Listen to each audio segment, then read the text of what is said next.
Assalamualaikum warahmatullahi wabarakatuh. Salam sejahtera.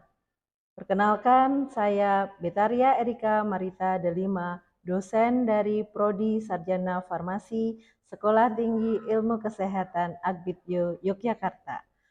Saya mengajar sesuai bidang keilmuan yang saya miliki, yaitu farmasi sains. Pada kesempatan kali ini, saya ingin menyampaikan terkait pernyataan diri dosen dalam unjuk kerja Tridharma Perguruan Tinggi atau PDD UKT PT dalam hal ini terkait aspek pembelajaran. Pada PDD UKT PT kali ini, saya akan menyampaikan proses pembelajaran pada mata kuliah formulasi dan teknologi sediaan obat tradisional. Mata kuliah ini termasuk dalam rumpun mata kuliah Pharmaceutical Science dengan kode mata kuliah FAR 1734. Mata kuliah ini diberikan kepada mahasiswa semester 6. Adapun deskripsi mata kuliah formulasi dan teknologi sediaan obat tradisional, mata kuliah ini mempelajari tentang macam-macam sediaan obat tradisional, mulai dari studi preformulasi, menyusun formula, hingga proses pembuatan. Selain itu, mahasiswa akan mempelajari bagaimana cara memastikan mutu sediaan obat tradisional. Adapun capaian pembelajaran mata kuliah terdiri dari 7 CPMK. CPMK pertama, mahasiswa terampil menggolongkan obat tradisional berdasarkan karakteristik sediaan obat tradisional. CPMK kedua, mahasiswa terampil melakukan studi preformulasi. CPMK ketiga, mahasiswa mampu memahami penjaminan mutu sediaan obat tradisional. CPMK 4, mahasiswa mampu memahami formula sediaan obat tradisional. CPMK 5, mahasiswa mampu memahami teknologi pembuatan sediaan obat tradisional. CPMK ke-6, mahasiswa mampu menerapkan prinsip pembuatan sediaan berdasarkan bentuk sediaan yang dibuat. CPMK ke-7, mahasiswa mampu memahami cara evaluasi sediaan obat tradisional. Bahan kajian dalam mata kuliah ini terdiri dari 11 bahan kajian. Pertama, penggolongan obat tradisional berdasarkan peraturan Badan POM dan karakteristik sediaan obat tradisional. Kedua, dasar-dasar formulasi sediaan obat tradisional, studi preformulasi, macam-macam eksipien sediaan obat tradisional. Ketiga, cara pembuatan obat tradisional yang baik atau CPOTB. Keempat, formulasi dan teknologi sediaan padat obat tradisional peroral. Kelima, formulasi dan teknologi sediaan padat obat tradisional topikal. Keenam, formulasi dan teknologi sediaan cair obat tradisional peroral. Ketujuh, formulasi dan teknologi sediaan cair obat tradisional topikal. Kedelapan, formulasi dan teknologi sediaan semi padat obat tradisional salep. Kesembilan, formulasi dan teknologi sediaan semi padat obat tradisional gel. 10. Formulasi dan teknologi sediaan semi padat obat tradisional krim.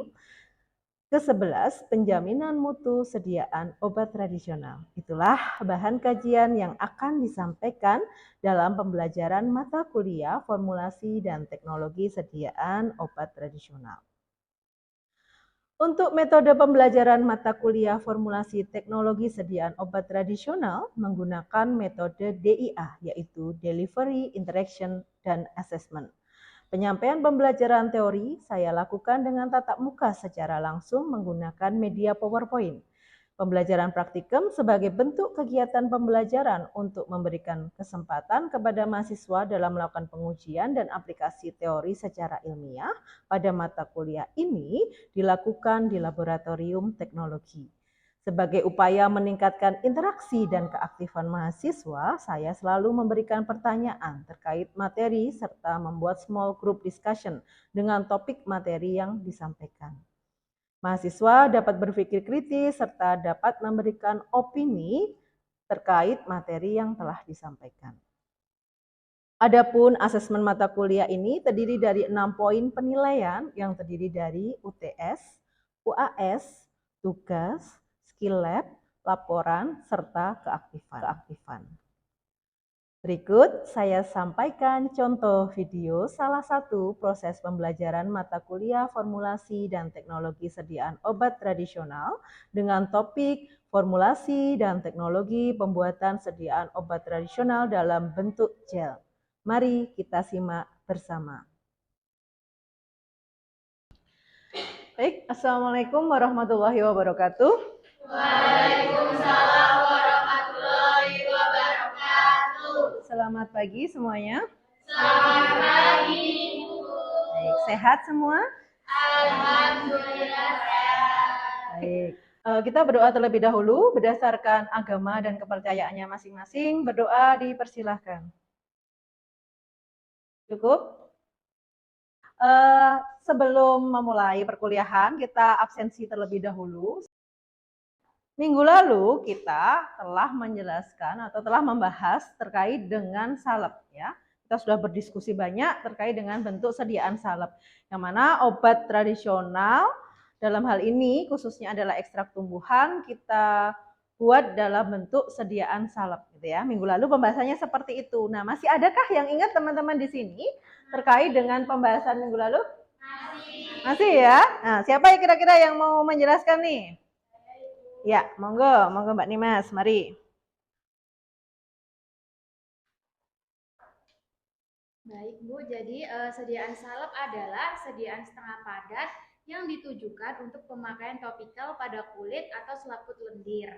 Kemudian dasar salep yang digunakan sebagai pembawa itu dibagi menjadi 4, yaitu dasar salep hidrokarbon, dasar salep serat, dasar salep yang dapat dicuci, dan dasar salep yang larut dalam air. Oke, baik. Bagus ya, jadi masih ingat ya kemarin kita membahas tentang salep, bagaimana definisi salep, basis salep gitu ya. Jadi salep itu juga suatu sediaan semi padat gitu ya. Supaya dia itu terbentuk salep, maka yang menentukan atau kita bisa sampaikan adalah titik kritisnya adalah pada saat pemilihan dan penyiapan basisnya. Karena karakteristik antara salep dan gel itu berbeda. Baik, ini ya, ini masih refresh yang kemarin kaitannya dengan materi sebelumnya. Jadi kalau kita bicara dengan sediaan topikal yang diaplikasikan pada kulit, maka kita lihat bagaimana transformasi zat aktif tadi, dalam hal ini adalah senyawa-senyawa fitokimia dalam tanaman herbal tadi, masuk ke dalam kulit kita dan memberikan efek, gitu ya. Kalau tidak bisa masuk ke dalam kulit, maka dia berefek tidak nantinya? Tidak ya, sehingga kita sediaan tersebut harus mampu masuk ke dalam kulit kita gitu ya. Tapi senyawa fitokimianya harus mampu masuk. Nah, bagaimana desain suatu sediaan itu agar mampu menjamin zat aktifnya tadi masuk ke dalam kulit kita. Nah, zat aktif tadi masuk ke dalam kulit kita, masih ingat ya, ini minggu lalu juga melalui 3 mekanisme ya. Yang pertama adalah dia melalui folikel. Folikel itu misalnya adalah rambut. Ya, kulit ada rambutnya enggak? Ada ya. Nah, rambut pada kulit itu dia bisa melewati folikel itu. Yang kedua adalah dia melewati intrasel. Jadi intrasel itu antar sel tadi ada celah sedikit kan ya. Nah, dia masuk melewati itu. Dan yang ketiga dia akan melewati pada membran membran kulit kita gitu ya, pada lapisan kulit kita. Nah, di sini kan dia sifatnya lipofil nih ya. Nah, bagaimana kemampuan zat aktif itu dapat menembus yang sawar yang lipofil ini? Itu yang mempengaruhi. Minggu lalu kita sudah membahas itu. Nah, prinsip ini juga akan kita gunakan pada pertemuan hari ini, yaitu terkait dengan gel ya, sediaan gel obat tradisional. Baik. Nah, sebelumnya Ibu akan menyampaikan capaian dari pembelajaran untuk pertemuan ke-12 ini, yaitu yang pertama, mahasiswa mampu menjelaskan dan memahami tentang formulasi sediaan padat. Yang dalam hal ini adalah gel.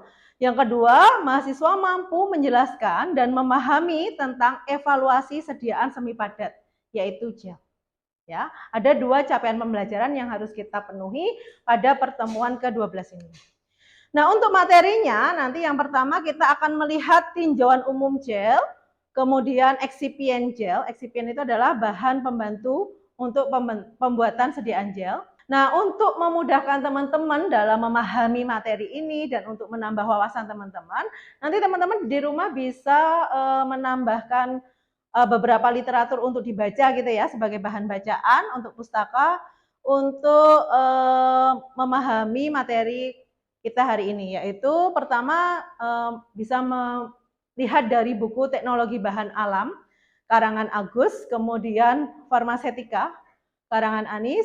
Nah, untuk jurnal yang bisa teman-teman tambahkan lagi nanti ya, selain nanti kita juga diskusi jurnal, itu ada jurnal dari saya ya, nanti terkait dengan penetapan kadar klorofil daun kelor dan aplikasinya dalam formulasi sediaan gel. Jadi teman-teman kita akan melihat bagaimana formulasi sediaan gel tersebut.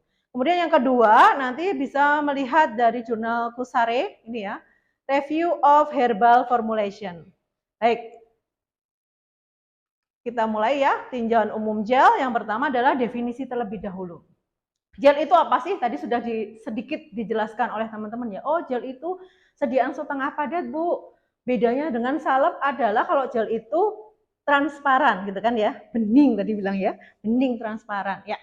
Jadi definisi gel itu adalah sediaan obat tradisional setengah padat, mengandung satu atau lebih ekstrak dan atau minyak. Jadi zat aktifnya itu boleh dalam bentuk ekstrak. Ekstrak nanti boleh dalam bentuk ekstrak kering atau ekstrak kental atau minyak ya, atau berupa minyak, misalnya minyak asiri gitu ya. Yang terlarut artinya kalau terlarut berarti bercampur dengan basisnya atau terdispersi. Nah, hal yang mempengaruhi gel itu sama dengan salep kemarin, yaitu apa? Basis ya, basis atau bahan dasar gelnya ya. Basis excipient gel yang pertama adalah basis gel atau gelling agent ya, kita sebut sebagai gelling agent. Gelling agent apa ya? Gelling agent berarti suatu bahan yang dapat membentuk massa gel. Betul. Nah, syarat gelling agent apa? Gelling agent itu banyak. Syaratnya apa? Yang pertama adalah inert. Inert itu tidak bereaksi. Kemudian yang kedua stabil dalam penyimpanan. Yang ketiga memiliki tekanan tabung selama penggunaan. Dan yang paling penting juga tidak toksik. Nah, yang gelling agents itu berdasarkan bentuknya itu ada dua, dibagi menjadi dua, yaitu kelompok gelling agents hidrofobik. Fobik berarti fobia gitu ya. Hidro berarti air kan ya. Hidrofobik itu berarti merupakan gelling agent yang terdiri dari partikel yang anorganik gitu ya. Dia sifatnya biasanya berminyak gitu ya. Atau istilah lainnya kalau kita sebut gel itu hidrofobik atau gel itu oleogel gitu ya. Jadi ada dua penyebutannya. Ada bisa boleh menyebut gel hidrofobik atau oleogel. Itu sudah cukup mewakili. Nah, yang kedua adalah gelling agent yang termasuk dalam kelompok hidrofilik. Filik itu suka, berarti dia suka air. Artinya apa? Dia dapat membentuk massa gel ketika ditambahkan dengan air atau aqueous gitu ya. Kemudian contoh dari sediaan gel hidrofilik itu adalah HPMC. HPMC bentuknya serbo ya, ini serbo HPMC. Kedua, eksipien kedua adalah humectan. Humectan itu apa sih? Humectan berarti humidity gitu kan ya. Artinya apa? Dia memberikan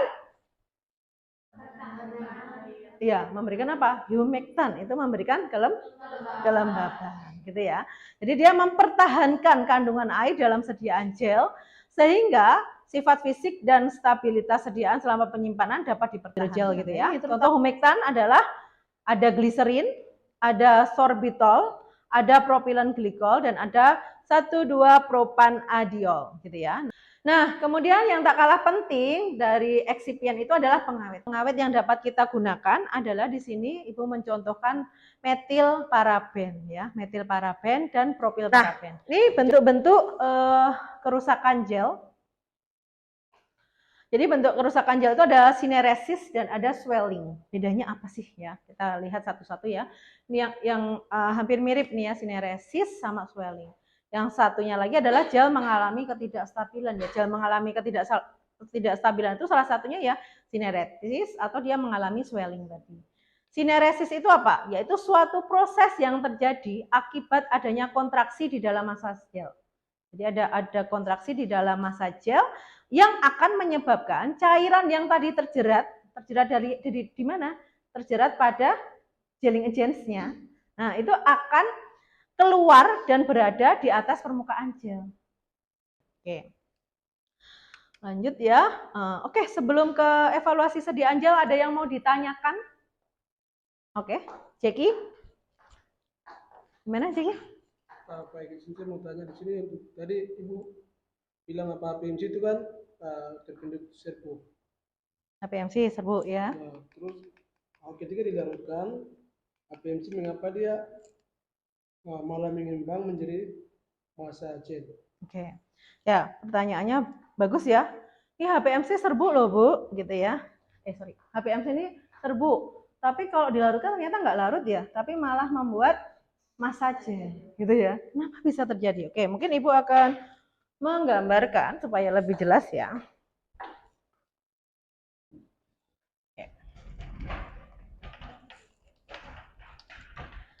Nah, kita kembangkan ya, kita ambil contoh ya, ketika kita mengembangkan HPMC, ini adalah beker gitu ya, misalnya ini dalam beker gelas, ada aquades gitu ya, aquades panas gitu ya, aquades panas, kemudian HPMC kita masukkan ke dalam aquades ini gitu ya.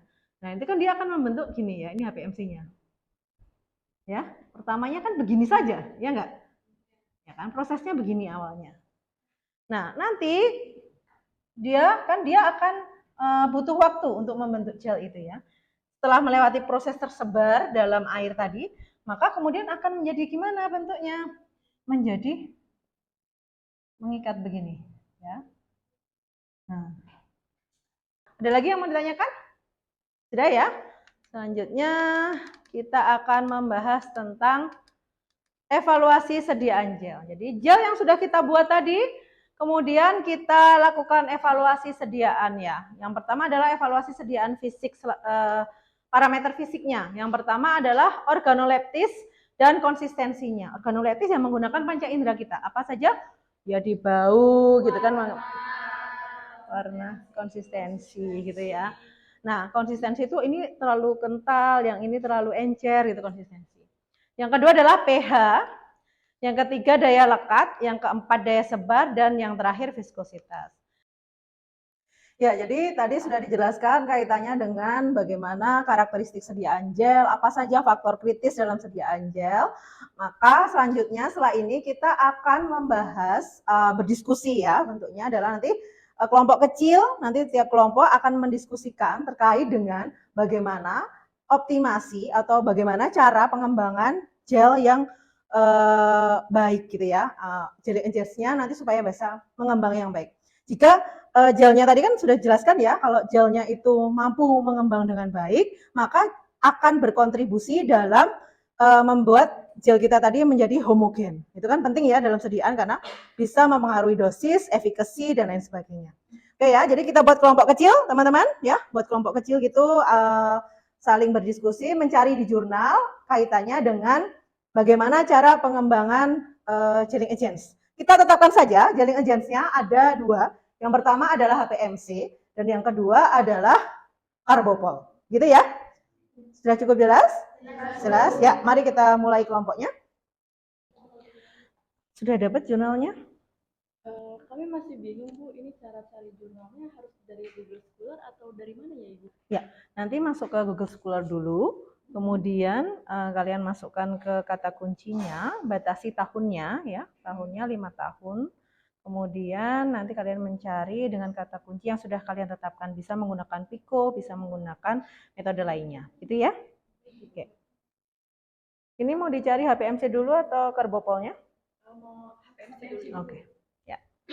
Nah, sini bagaimana? Sudah bisa mencarinya? Dibatasi tahunnya ya, 5 tahun ya, 5 tahun ke belakang. Jadi ya sekitar 2019 batas terakhirnya. Yang sini ada hambatan enggak? Sudah? Sudah semua? Sudah cukup jelas? Ya, baik, diskusinya sudah selesai ya. Jadi nanti tiap kelompok mewakilkan satu anggotanya untuk menyampaikan hasil diskusi tiap kelompoknya. Jadi meresum apa sih yang didapat dari diskusi tiap kelompok tadi, resumnya seperti apa. Oke. Ada yang mau terlebih dahulu nih menyampaikan? Siapa? Oke, dari kelompok berapa? Oke, ya, dari kelompok 1 Dewi mau menyampaikan. Ya, mari. Jadi Ibu, kami dari kelompok 1 ada 4 jurnal mengenai pengembangan optimasi HPMC, di mana untuk jurnal pertama ada Diavanti dengan tahun jurnal 2023, di mana pengembangan HPMC ini dia dilarutkan ke dalam Aquades sebanyak 40 mili pada suhu 70 derajat Celcius, kemudian diaduk sampai homogen dengan membentuk basis gel. Untuk formula yang digunakan, semua formula ini homogen, Ibu. Kemudian untuk jurnal yang kedua itu ada Koiro Tuzara dengan tahun jurnal 2023, di mana pengembangan HPMC-nya ini dimasukkan ke dalam lumpang, kemudian ditambahkan Aquades panas. Kemudian didiamkan selama 30-60 menit sambil diaduk. Kemudian untuk semua formula pada jurnal ini dia homogen. Lalu untuk jurnal yang ketiga, dia itu adalah Wulandari dan kawan-kawan dengan tahun jurnal 2023, HPMC-nya dikembangkan dalam Aquades panas dengan suhu 50 derajat Celcius selama 24 jam. Selanjutnya dicampur kedua basis.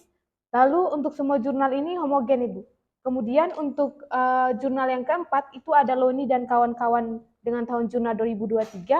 HPMC-nya dikembangkan menggunakan Aquades panas sebanyak 20 kali berat HPMC-nya dengan suhu antara 50 sampai 90 derajat. Untuk formula pada jurnal ini semuanya homogen. Terima kasih. Ya, oke, terima kasih Dewi. Jadi ada 4 jurnal yang didapat dari kelompok 1, kelompoknya Dewi. Kalau diamati tadi bedanya di mana? Pertama apa? Suhunya, iya enggak? Suhunya. Tadi juga udah dijelaskan ya, sudah dijelaskan pada pemaparan Ibu sebelumnya tadi bahwa suhu itu juga mempengaruhi dalam pembuatan gelling agents ya. Jadi suhu. Ada yang pertama tadi suhunya berapa tadi? Masih ingat?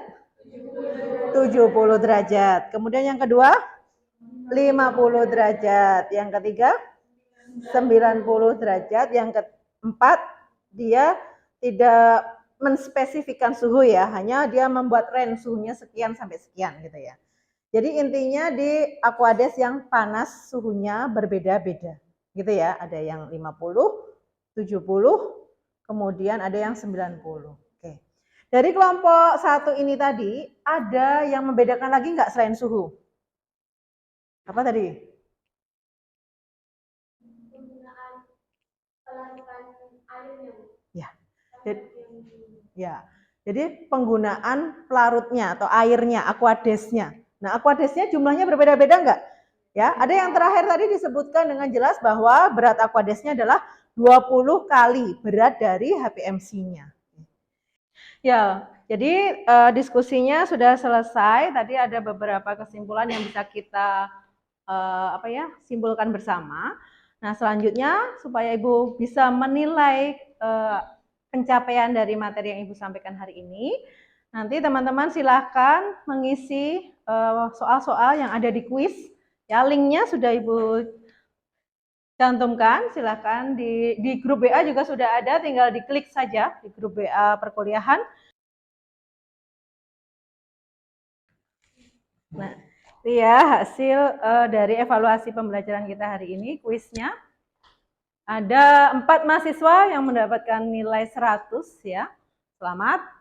Dan ada yang masih mendapatkan nilai di bawah 80. Ada 2 mahasiswa ya yang masih 3 mahasiswa yang masih mendapatkan nilai di bawah 80. Tidak apa-apa, nanti ke depannya belajar lagi, lebih fokus lagi untuk mendapatkan hasil yang lebih baik lagi. Kemudian nanti kita melakukan praktikum. Nah, praktikumnya masih sesuai topik kita yaitu pembuatan gel. Formulanya ada di dalam modul teman-teman. Nanti silahkan dibaca di modulnya formulanya. Ditimbang nanti membuat 1/4 dari formula. Jadi dihitung dulu hasil perhitungan, dilihatkan Ibu. Kalau sudah benar silahkan kalian menimbang gitu ya. Kemudian melakukan tahapan pembuatan sediaan gel sesuai pada modulnya. Nah, setelah itu nanti kita lakukan juga pretest dan posttest saat melakukan praktikum. Sudah cukup jelas ya teman-teman? Jelas. Baik. Sudah cukup jelas, kita akhiri dengan berdoa terlebih dahulu ya. Berdoa berdasarkan agama dan kepercayaan masing-masing. Silakan.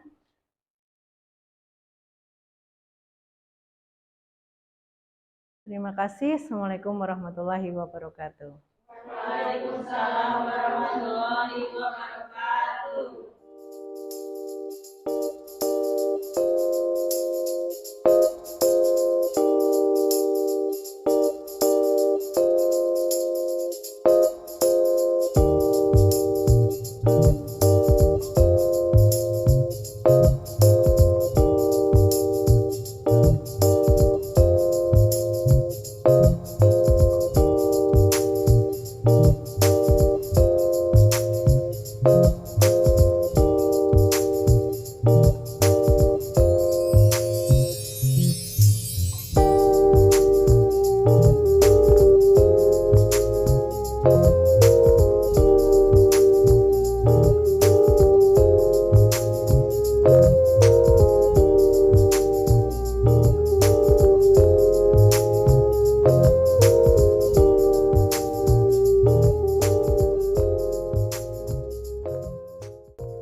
Ya, sudah dibersihkan semua, dibereskan semua alat-alatnya, bahannya.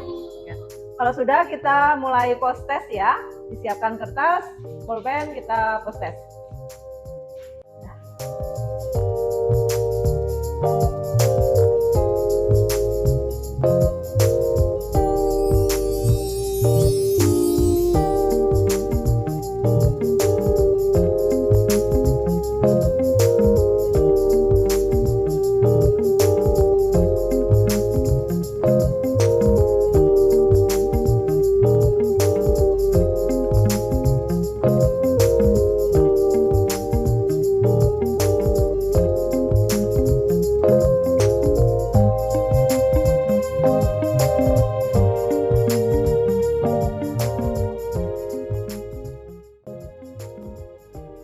Baik, Ibu umumkan untuk post testnya ya.